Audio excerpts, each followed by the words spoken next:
From the earliest writings of man, we know that the human race has been comprised of the haves and the have-nots. When I was a kid back during the Great Depression, I was obsessed with a desire to know what invisible something separated the haves from the have-nots, being a have-not.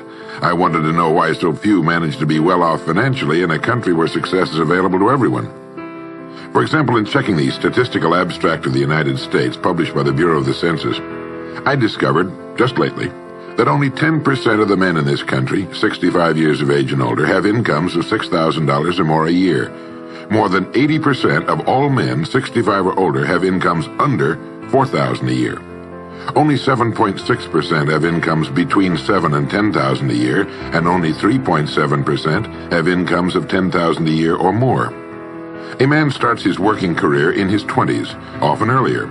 He's fortunate in that he lives in the free world. He has better than 40 years to make the grade financially in the richest country on earth.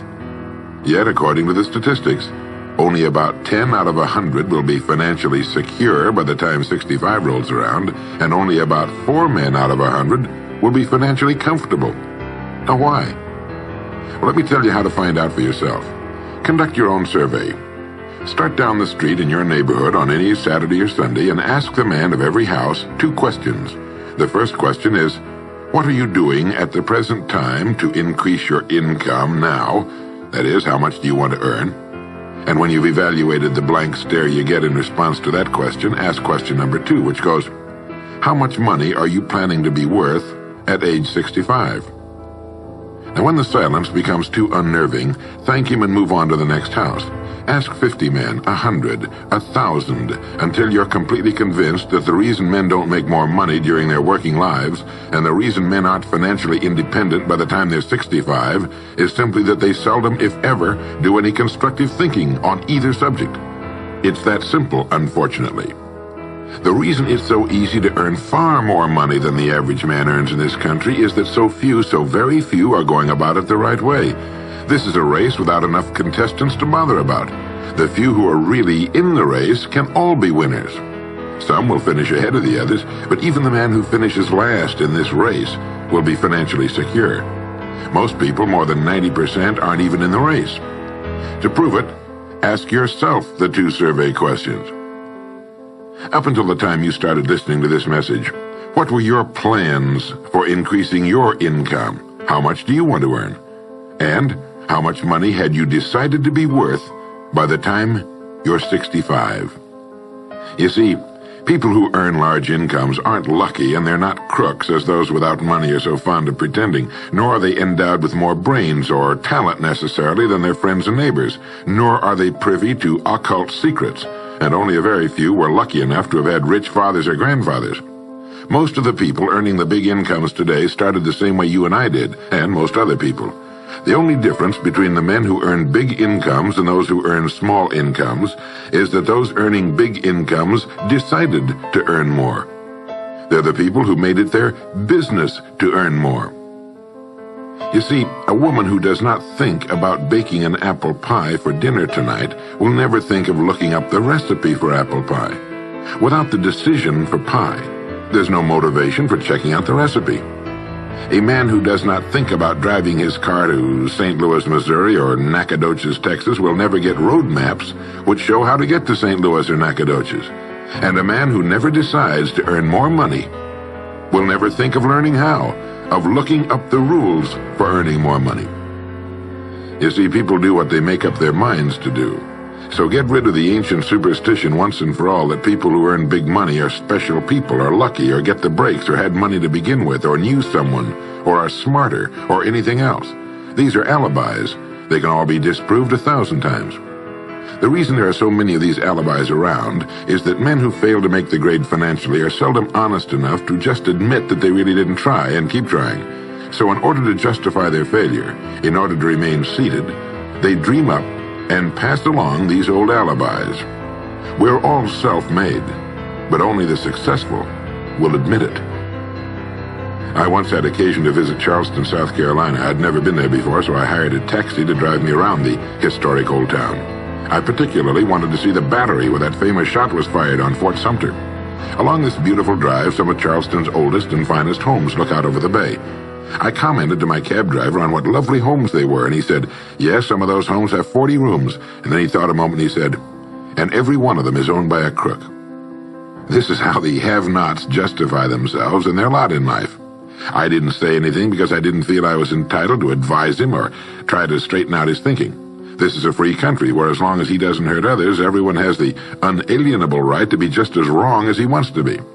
As Thomas R. Lounsbury, the American scholar and educator, put it, we must view with profound respect the infinite capacity of the human mind to resist the inroads of useful knowledge. My taxi driver and men and women like him all over the world have been kidding themselves and holding themselves down and refusing the bounty and abundance of the world for centuries. Knowledge is available to everyone. We can either listen to those qualified to teach us, or we can go along with those ancient stumbling blocks we get from people who don't know any more than we do. The truth, incidentally, about those homes along that beautiful drive is that they were built by the men and women who made the largest contribution to the city of Charleston. In just a moment, I'm going to give you the formula for getting rich, but before I do, I want to remind you of something. Before a jet pilot begins his takeoff from an airport, he carefully goes over a checklist, item by item. He does this not only because it's required by law, but because he cannot afford to trust so important a job to his memory alone. He has another checklist that he goes over just as carefully before he begins his letdown at his destination. He does this without fail every time he takes off and every time he lands. Well, I think living successfully is as important as flying an airplane. And because of this, I think each of us needs a checklist too, and that's why there's one included with this cassette. We need a checklist to go over item by item before we take off in the morning and before we drop off to sleep every night. So I want to recommend that you affix the checklist to your bathroom mirror. Stare at it as you brush your teeth in the morning and stare at it again as you prepare for bed at night. Go over each item, and as you do, think of what each item represents. Now here's number one. It's the formula for getting rich. It also explains why you're in your present position, whether you're earning $6,000 a year or $16,000 or $60,000 or $600,000. It applies to every adult, whether he's employed or unemployed. It applies to the richest man and to the poorest, and every person in between. And here it is. Our rewards in life will always be in exact proportion to our contribution, our service. Now that's what the formula means as the first item on your checklist. Memorize it. Our rewards in life will always be in exact proportion to our contribution, our service. Listen to it, think about it until you know it emotionally as well as intellectually. It might give you some slight feeling of superiority to realize that there's probably not another man within a mile of where you live who knows it. You can add it as a question on your survey if you want proof of that. If you want it in another form, here it is as it applies to a man's job. It's the same thing really, the same thing applies, but you can express it differently. The money you're paid by the company you work for will always be in direct ratio to the need for what you do, your ability to do it, and the degree of difficulty involved in replacing you. Maybe you want to write the formula down in both of its forms and think about it until it's as much a part of you as your name. The reason it isn't spelled out on your checklist is because you might not want everyone to know what you're up to. The checklist is valuable only to a person who knows what the words really indicate. All right, you've got the formula. As you think about it, its meaning will become clearer to you. With the formula, there are two rules which must be applied to properly use it. This formula, together with the two rules, is your recipe or your roadmap to earning all the money you really want. Now let's take a look at item number 2 on your checklist. And I'm serious about your putting this checklist on your mirror. You'll notice it's pressure sensitive. Item number 2, the gold mine. The Pulitzer Prize-winning playwright Archibald MacLeish in his play The Secret of Freedom wrote, "The only thing about a man that is a man is his mind. Everything else you can find in a pig or a horse." Strong words, aren't they? But as long as you live, you'll never hear a truer statement.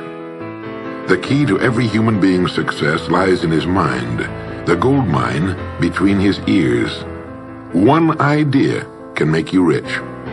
A lot of good ideas can move you steadily upward in the work you do, and ideas are free. Now just think, there's nothing now being done commercially that will not be done better, much better in the years ahead. Next year's homes and most of what's in them will be better than this year's. Next year's cars will be better. Next year's manufacturing, distributing, marketing, and selling and advertising should be better. Nothing is now being done as well as it must be done in the future, and every innovation, every new improvement will be somebody's brainchild. Now, what's your specialty? How many good ideas have you come up with during the past year? If you continue on as you have in the past, where will you be and what will you be earning, say, a year from now, 5 years from now? Every day of our lives, we walk or drive by more opportunity than we could develop in a lifetime, in 50 lifetimes. Back in the 20s, Sinclair Lewis wrote that you can kidnap a man, blindfold him, take him to any city in the country with a couple of notable exceptions, put him in a chair in the downtown area, take off his blindfold, and he could sit there a week and not be able to tell you what town he's in. The streets are all alike. The buildings are all alike. The businesses all look alike. This is still largely true today. The reason for this being that most businessmen in this country are playing a game called follow the follower. If a man goes into business, no matter what line it happens to be, the first thing he does is make certain that his place of business, outside and inside, looks exactly like every other place of business of that type in the country. Do you know why? It's because he's been playing copycat since he was a year old and does it without thinking about it. For the same reason kids dress alike in school. He wants to be one of the gang. He doesn't necessarily examine all the business establishments in his field and pattern his on the one outstanding example, the one that inspires him, the one that he can really believe in. He just does what everybody else in his business is doing, and by this simple process, he guarantees his own mediocrity. Whose drum are you marching to, if indeed you're marching to anyone's, and why? Remember, whatever you now do for a living will be done differently, quite differently a few years from now. Never in the history of mankind have the opportunities for all of us been so great. But the great majority of people will be the beneficiaries of progress, not those who bring it about. Which group are you going to belong to? If you want to be a contributor, not just a beneficiary, here's the first rule. It appears on your checklist as the gold mine. So, think. Think deliberately and with a purpose. Use the gold mine between your ears. Begin by thinking at a special time every day. Back during the Depression, a New York lumber dealer was growing rich while other lumber dealers were going broke. When asked how he did it, he said, "Every evening when I get home, I close myself up in a quiet room, sit in a comfortable chair, and ask myself, how will my business be conducted 10 years from now? Then I try to do it now." Instead of competing with every other lumber dealer, which is what they were doing, he was creating. He was doing the very thing man was designed to do, the very thing man does best. A company growing at the rate of 10% a year will double its size in less than 8 years. But a man can improve his effectiveness 50% or 100% a year or more. The experts tell us that every one of us has within him deep reservoirs of ability, even genius, that he habitually fails to use. Well, let's begin now to reach into these deep, rich areas of pure net profit and use more of our real abilities. Let's think. Here's the best way I've found to make yourself think. Start getting up a little earlier than you're accustomed to. Right off the bat, this gives you extra time that 95% of the men in this country are not using at all. 1 hour earlier a day gives you 6.5 extra 40-hour weeks a year. But at this time in the morning, take a refreshing shower, dress, get yourself a fresh, hot cup of coffee if you're a coffee man, and then sit down to a clean sheet of paper. At the top of the paper, write your financial goal. Now, this is the amount of money per year you intend to earn soon. Incidentally, you might like to keep this to yourself, too. It's nobody's business but yours. Then, start to think. Think about your goal and what it'll mean to you and your family. Then see how many ideas you can come up with to help you reach that goal. Ideas to improve what you now do for a living. Ways of increasing your contribution to match your income goal. You know, jobs don't have futures. People do. No matter what line of work you may be in, there is within it more than enough opportunity to last a lifetime. You don't have to think of brand new ideas or revolutionary new ways of doing things, although you well might come up with some. Think of ways of improving what is now being done. If you are to increase your income by the amount you've specified, you must find ways of increasing your contribution, your service. And the key to this is to be found in your mind, in that gold mine between your ears. Try for 5 ideas every morning and write them down, and save those sheets of paper in a special idea file. Many, perhaps most of your ideas will be worthless, but some of them will be very good. A few will be excellent, and every once in a while you will come up with something really outstanding. You see, 5 ideas a day is 25 a week if you don't think on weekends. Now that's more than 1,000 ideas a year. One idea can get you to that income you're shooting for. The law of averages swings so far in your favor you just can't miss. Try to develop a sense of expectancy. That is, try to hold the feeling that the goal you're shooting for is a sure thing, and that it's only a matter of time before it's realized. You know, Henry Ford didn't start making cars until he was 45. A friend of mine started a new company at 65. He's still going strong, and his new company has sales of better than $300 million a year. It's almost never too late. Try not to think of things outside of your own line of work or whatever it is you're most interested in. To think well and profitably, you must discipline your thinking. Keep it on course, controlled, keep it in one field, specialize. Now for the final item on your checklist. It appears as the word. And the word is attitude. Attitude has been called the most important word in the language. William James put it this way. He said, "The greatest discovery of my generation is that human beings can alter their lives by altering their attitudes of mind." Now this is something to think about. Can alter their lives by altering their attitudes of mind. It's another way of saying we become what we think about. Look at it this way. Your total environment, if you've been an adult for any appreciable period of time, your total environment is a reflection of you as a person. The house and the neighborhood in which you live, the car you drive, the clothes you wear, the job you do, the people with whom you regularly associate. Your total environment is an exact and merciless mirror of you as a human being. Now, if you feel your environment can stand some improvement, you have only to improve your attitude, and your world will gradually change to reflect the changing person. Here's how to change your attitude. Beginning now, begin to act as would the person you most want to become. Now that is, if you were already in possession of the goal you're shooting for, how would you conduct yourself in all of your affairs? Well, do it now, and tomorrow, and the next day. Begin now to act the part of the person you most want to become, and you'll end by becoming that person. Subtly, in little ways, in the way you dress, in the way you talk, in the unfailing courtesy you show to every person with whom you come in contact, begin to act the part of the person who has already achieved that which you're shooting for. The German philosopher Goethe gave us the secret when he said, before you can do something, you must first be something. When you behave like the person you most want to become, the things that person would have will tend to come to you. It's simply cause and effect. Don't be in too big a hurry. It takes longer to build a skyscraper than a chicken coop. Build slowly, steadily, and well. Then when you make it, you'll keep it. You'll stay on top. Always be suspicious of the so-called get-rich-quick scheme or sudden success. Never forget that word, attitude. It's your attitude toward the people with whom you come in contact that will determine their attitudes toward you. The person with the great attitude toward life and the world is the person other people call lucky. He's not lucky. He's just using our old friend, cause and effect. His causes are excellent, and his effects have to be just as good.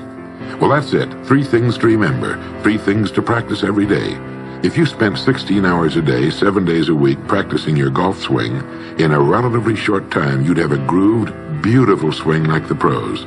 So practice your new attitude every day, every waking hour. Practice thinking a few minutes every morning, and you'll find yourself thinking all day long. And remember the formula. Our rewards in life will always be in exact proportion to our contribution, our service. Go over the ideas in this message every day until they're as much a part of you as your name and your temporary address. You'll notice that each time you listen, you'll hear something new. You'll get a new idea you failed to get before. This is Earl Nightingale, and thank you.